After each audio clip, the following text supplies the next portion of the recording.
அண்மை செய்தியை பார்த்து வருகிறோம். அரசு வேலை வாங்கித் தருவதாக மோசடி செய்த புகார் தொடர்பான வழக்கில் முன்னாள் அமைச்சர் சிவசங்கருக்கு சம்மன் அனுப்பப்பட்டிருக்கிறது. விசாரணைக்காக சென்னை மத்திய குற்றப்பிரிவு காவலர்கள் சம்மன் அனுப்பியுள்ளனர். கூடுதல் விவரங்களை செய்தியாளர் கோகுலிடம் கேட்கலாம். கோகுல், முழுமையான விவரங்கள்.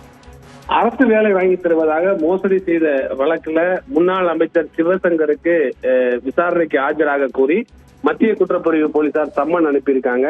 ஏற்கனவே அவருடைய உதவியாளர் என்ற அவரோட தொடர்பில் இருக்கக்கூடிய இளஞ்செழியன் என்ற நபரை காவல்துறை கைது செய்திருந்து சிறையில் எடுத்திருக்கக்கூடிய நிலையில இதுக்கு சிவசங்கர் மறுப்பு தெரிவித்திருந்தார். இளஞ்செழியனுடைய உதவியாளர் இல்லை என்ற ஒரு தகவலை தெரிவித்திருந்தார்.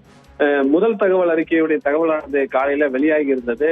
குறிப்பாக முன்னாள் அமைச்சர் சிவசங்கரை புகார் அளித்த நபர் ஏற்கனவே ஓய்வு பெற்ற காவலர் சீனிவாசன் என்பவர் தலைமைச் செயலகத்தில் சந்தித்ததாகவும், அப்போது அமைச்சர் சிவசங்கர் அந்த வேலைக்காக கொடுக்கப்பட்ட பணத்தை பெற்றுக்கொண்ட தகவலையும் உறுதி செய்திருப்பதாகவும், வேலை உங்களுக்கு நிச்சயமாக வழங்கப்படும் என்ற தகவலை தெரிவித்ததாகவும் அவர் புகார்ல குறிப்பிட்டிருக்கார். ஆகவே முன்னாள் அமைச்சர் சிவசங்கருடைய இந்த குற்றச்சாட்டுல இந்த மோசடியில தொடர்பு இருக்கலாம் என்று காவல்துறை ஒரு சந்தேகத்தின் அடிப்படையில விசாரணைக்கு நேரில் ஆஜராக வேண்டும் என்று சம்மன் அனுப்பியிருப்பதாக தற்போதைய தகவலா இருக்கிறது.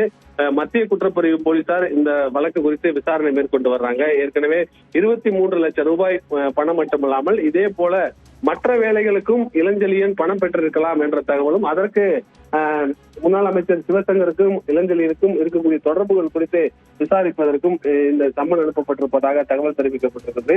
இளஞ்செழியனுடைய தாயார் சிவசங்கருடைய ஆசிரியர் என கூறியதாகவும், அந்த அடிப்படையில் தங்களுக்கு அமைச்சர் மிகவும் நெருக்கமாக இருப்பதாக இளஞ்செழியன் பணம் பெற்ற நபர்கள் தெரிவித்திருப்பதாக புகாரில் குறிப்பிடப்பட்டிருக்கிறது.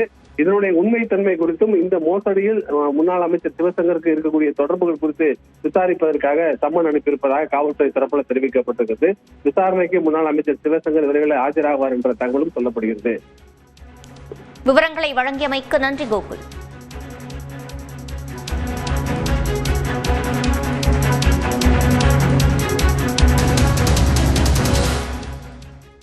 விருத்தாச்சலத்தில் அம்மா உணவகத்தில் எம்எல்ஏ பிரேமலதா விஜயகாந்த் உணவு சாப்பிட்டு ஆய்வு செய்தார். கூடுதல் தகவல்களை நமது செய்தியாளர் பிரேமிடம் கேட்கலாம். பிரேம், விவரங்கள்.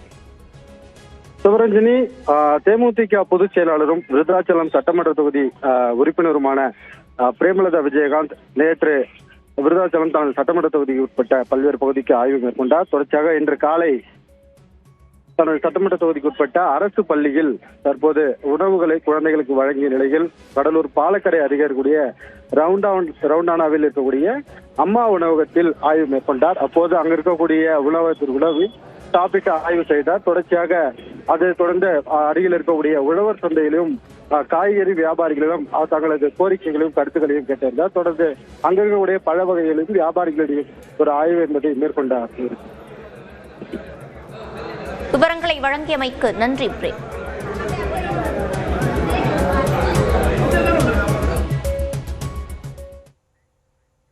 மேலும் செய்திகளை பார்க்கலாம் சிறிய இடைவேளைக்கு பிறகு.